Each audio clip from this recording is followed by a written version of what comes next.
Okay, deep divers, welcome back. So, if you're a beginner entrepreneur wading into social media marketing, yeah, it can feel like a lot, can it? Just this huge ocean of noise, different platforms. You're probably wondering, where do I even start? Well, today we're grabbing a bit of a lifeline. We're diving deep into this really practical article called 10 Social Media Marketing Tips Every Beginner Entrepreneur Needs to Know.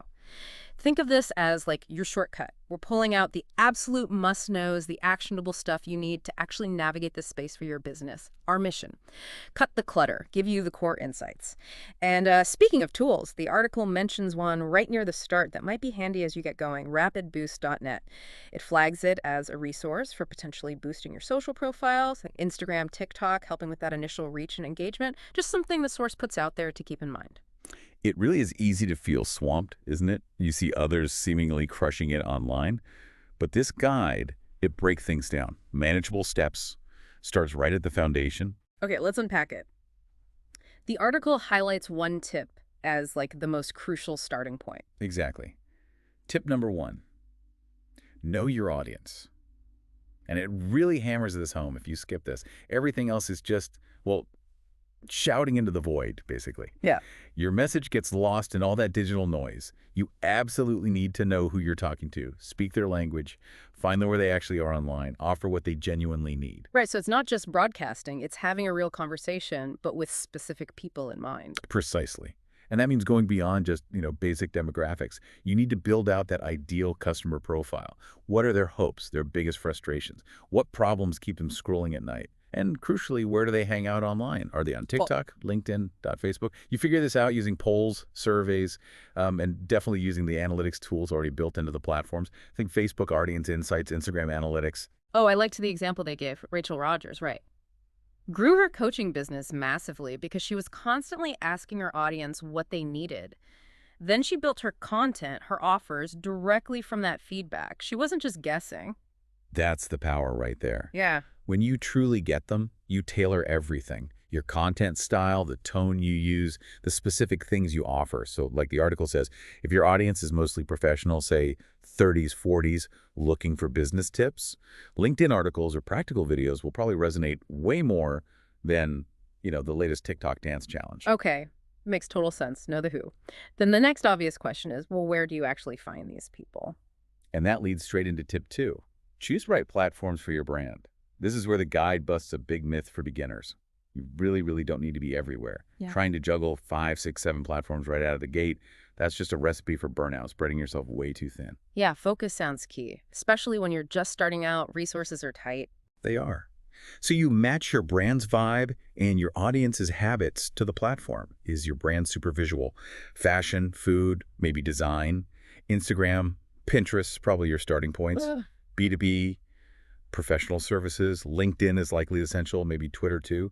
Targeting a younger, more trend-driven audience, then yeah, maybe TikTok or Snapchat makes sense. And that Kayla Itzines example was perfect. The fitness entrepreneur who basically built her whole empire by just owning Instagram. She didn't scatter her energy. She focused where her visual content and her target audience aligned perfectly. And that focus let her really learn and use Instagram's features effectively. Reels, stories, the shop. The guide stresses using those platform-specific tools. Like LinkedIn really values those longer articles, polls. Understanding those nuances helps you connect better on that specific platform. All right, so we know who they are, we know where to find them. Now, the big one. What do you actually say? What do you post? Tip 3. Content is currency. Yeah, think of it exactly like that. Your content. That's what you're trading for, people's attention, their trust, engagement, and yeah, eventually sales. The article is really clear. You're not just putting stuff out there. You're creating value, building a community around that value. And value isn't just like facts and figures. No, definitely not just dry info. The guide expands on this really well. Value can be entertainment, it can be inspiration, education, absolutely, or just genuine human connection. Yeah. Look at Vanessa Lau, who the article mentions. She built a huge following giving super actionable advice on YouTube and Instagram for creators. That upfront value built trust, which led people to buy her courses. So things like how-to guides, practical tips, maybe inspirational stories, a peek behind the scenes, interactive stuff like quizzes or Q&As, that all counts as value. Exactly. And here's a really critical, practical point the article makes.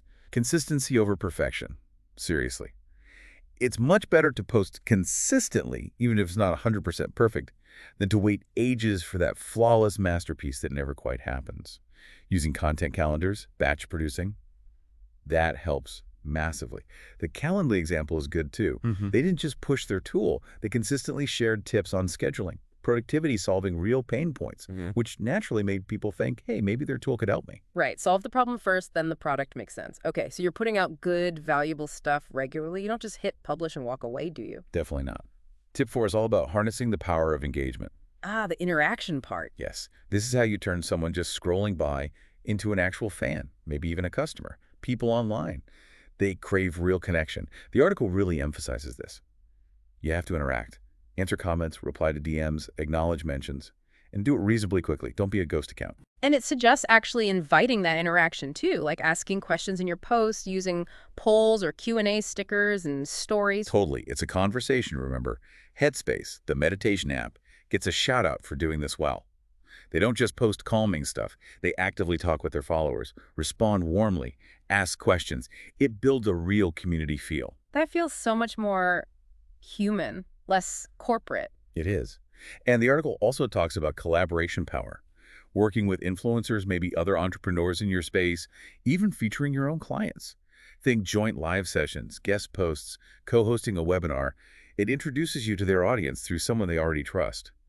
And don't forget user-generated content, UGC. Like Glossier, the beauty brand. Exactly. They build so much buzz early on just by featuring real customers using their products. It's like the ultimate authentic testimonial. Okay, so we're building our camp. Know the people, pick the spot, stock it with good supplies, build relationships. How do we know if anyone's actually visiting or if we built it in the middle of nowhere? Huh. Good analogy. That takes us right to tip 5. Analytics. Let data guide your decisions. The guide frames analytics not as scary spreadsheets, but as your compass, your strategic guide. It's easy to get obsessed with follower count, though, isn't it? But the article calls those vanity metrics. That's a really key point it makes. Vanity metrics, follower numbers, total likes, they feel good, sure, but they don't necessarily tell you if your social media is actually helping your business. This article really pushes you to focus on the valuable metrics.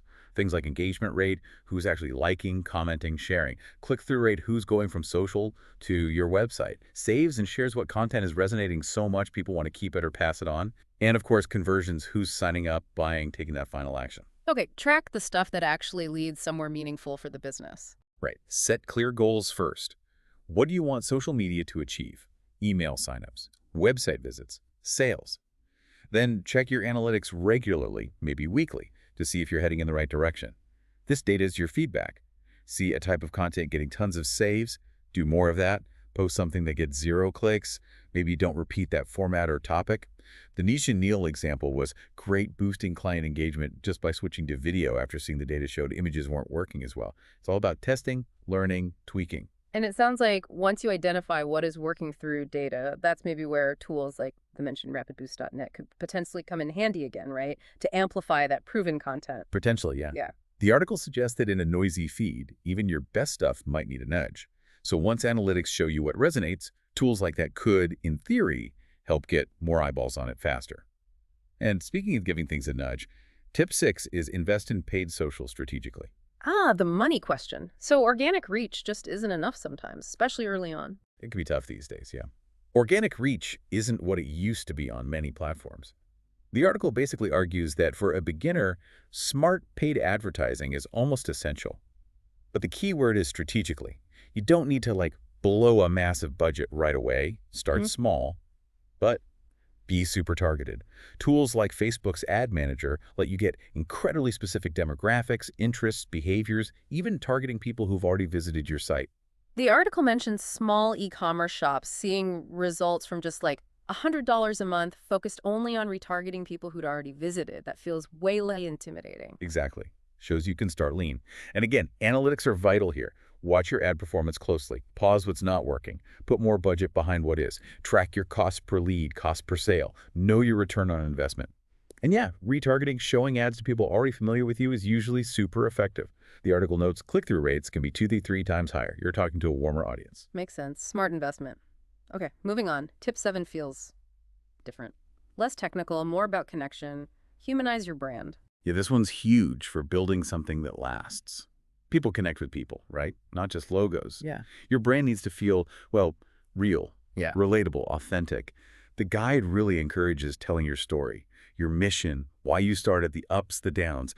That vulnerability, it builds trust. Like the Tell My Miss Shoes example in the article. Their whole one-for-one thing isn't just marketing, it's core to their identity. People connect with that purpose. Totally. And it's also about showing the humans behind the brand, your team. They can be amazing ambassadors, sharing customer stories, testimonials. That builds massive credibility too. And importantly, make it a two-way street. Create ways for people to give feedback, host live Q&As, maybe even let a fan do an account takeover for a day. Make them feel part of it, not just spectators. Love that. Okay. Tip 8 is super practical, but man, thinking about how I use my phone, it's crucial. Optimize everything for mobile. Oh, absolutely crucial. The article is blunt. Mobile is where your audience lives. Like, over 90% of social media users access it on their phones.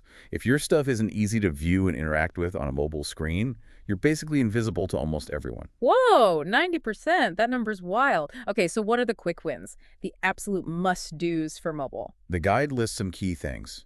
Use bold, clear visuals, easy to grasp on a small screen. Keep captions concise, especially that first line. Make it grab attention immediately. Prioritize vertical video, stories, reels, TikToks. They fill the screen. They're native to mobile. And make sure your buttons, your links, your calls to action, CTAs are big enough and easy to tap with a thumb. Starbucks gets mentioned as a brand that really nails mobile optimization in their ads and stories. Simple things, but they make such a difference to the actual experience. Okay, trying to run a business and do social media consistently, it can feel like juggling chainsaws sometimes. How does the article suggest we manage the time aspect? Yeah, that's tip 9. Plan smartly. Scheduling, automation, and time management. This is about working smarter, not just harder. For busy entrepreneurs, scheduling and a bit of automation, they're pretty much essential. So like creating content in batches. Yes, the article heavily recommends this. Set aside dedicated blocks of time, maybe a day or two a month, to just create a bunch of content for the upcoming weeks. Then use scheduling tools, Buffer, Hootsuite, later are mentioned to automatically publish it for you. That frees up your daily headspace for actually engaging, responding, running the rest of your business. You can also automate some basic stuff like chatbots for super common FAQs or maybe automated welcome DMs. But you still need that personal touch, right? It can't all be robot. Well, absolutely. The guide is clear. Automate tasks, not relationships. Keep the genuine interaction real. And a final point under this tip, prioritize. Don't chase every single viral trend if it's not relevant. Focus your precious time on what actually matters for your brand and your specific audience. Okay, that feels like permission to not do everything. Phew. All right, last one. Tip 10 looks ahead. Stay current. Evolve with the platforms. Because, let's face it, social media never stays still, does it? Platforms change constantly. New features pop up, algorithms get tweaked, what audiences like evolves. This article stresses that you just have to embrace ongoing learning and experimentation. It's part of the game. And it suggested jumping on new features early. Yeah, often platforms give a bit of an algorithmic boost to early adopters of things like, Instagram guides when they launched or LinkedIn newsletters, Twitter spaces. Being willing to try new things can give you an edge. Beyond that, just actively use the platforms yourself. See what others are doing, especially successful creators in your niche. Maybe take a course now and then, and keep asking your own audience what they want to see and where. The examples of Duolingo and Ryanair were great, totally leaning into short-form video on TikTok and Reels with real personality. Shows you gotta adapt. Absolutely. It's a dynamic world. Stay curious, keep testing. Okay, wow. So we've walked through all 10 tips from this guide, from finding your audience right through to staying flexible. That is a lot to take in. How does the article suggest we actually, start applying this stuff? It lays out some clear action steps, which is helpful. First, it says audit where you are right now, even if it's almost nothing. What platforms are you on? Is anything working? Where are the obvious gaps based on these tips? Second, set some actual measurable goals. What do you want social media to do for your business? Awareness, traffic, leads, sales. Be specific. Gotta know where you're aiming. Exactly. Third, schedule those content planning sessions. Literally block time in your calendar, weekly, bi-weekly, whatever works to batch create and schedule content ahead. Makes a huge difference. Fourth, commit to checking in weekly. Look at your analytics, see what's happening. Engage with people every day. And based on that data and interaction, tweak things. Don't just set and forget. And maybe dip a toe into paid ads. Fifth step, invest strategically. Even a tiny test budget. Put some money behind your best organic content to reach more ideal people. Sixth, actively look for partnership or collaboration opportunities. And finally, seventh, make learning ongoing. Set aside time to read articles like this one, see what's new on the platforms, keep experimenting. And the article wraps that section up with something powerful. Consistency. It says that's often the biggest difference between brands that make it on social and those that just fade away. It really is. Just showing up Yeah. regularly, providing value, engaging like a real human, learning from your results. That's the path. Hmm. It's usually not about one viral hit. It's about steady, intentional effort building over time. Wow. All right. Okay, so summing up this whole deep dive. Success on social, it's not really luck, is it? It sounds like it's engineered. You start by really getting obsessed with knowing your audience, then picking the right platforms where they actually are, leading with real value, not just sales pitches, and actually talking with people. Mhm. And you use analytics like a compass, not just for vanity. Yeah. You invest smart money to amplify what works. You show the human side of your brand. You make sure everything works beautifully on a phone. You plan smart, automate the repetitive stuff, but keep it personal where it matters. And you stay agile, ready to learn and adapt as things change. Exactly. Following these principles from the article, it really can turn that feeling of being totally lost into having a clear roadmap for using social media to grow your business. So this guide leaves us, and you listening, with one final thought. A simple but really powerful question to kick things off. It's the perfect place to end this deep dive and maybe start your action plan. Which of these tips will you implement first? Don't try to do everything at once. Just pick one. Take that first step. Start building.